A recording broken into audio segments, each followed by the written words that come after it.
Hope I find you well. What I wanted to talk about today is failure and fear of failure. Now, fear of failure is one of the biggest things screwing people over and stopping people from changing. And I think, as I mentioned multiple times before, I think fear of failure, it's your base survival animal instinct, right? Because back in the day, failure meant death. Quite literally, it didn't take much of a failure when we were apes to die. A small cut on your arm could easily become infected and kill you, right? And think about the things you've done, how many times you've received small cuts, right? Or if you move to a new area and you don't have enough food there to have the energy to get back to the old one, you're dead, right?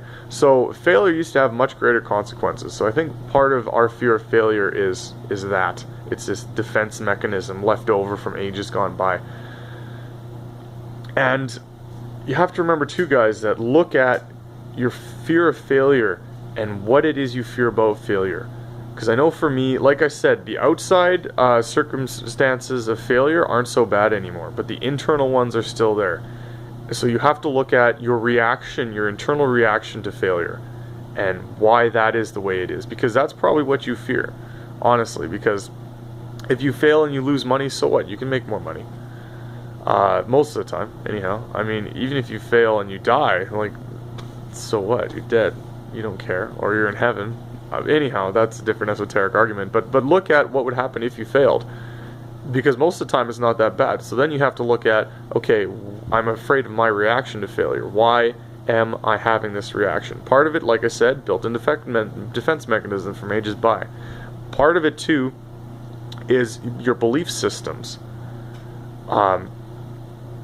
I know for me, my success in external things is what I tie up the vast majority of my self-worth in. And that's just not, like, that's just a belief system. I don't have to believe that. I don't have to subscribe to that belief. That I can change that if I want. And you can change your beliefs too, guys. There's lots of ways to do that. Google it. Check out my other videos. And the third thing to remember is that, like I said, your reaction is an internal thing. You have control in here if you exercise it. You know, it takes time and it takes practice, but you can change your beliefs. You cannot attach yourself to your reactions to situations, and you can deal with it. So remember, if you're afraid of failure, look at maybe you're afraid of your reaction to failure and the internal happenings of failure. Look at why those are happening and practice stuff like meditation and mindfulness so you can deal with those things when they happen. As always, onward and upward.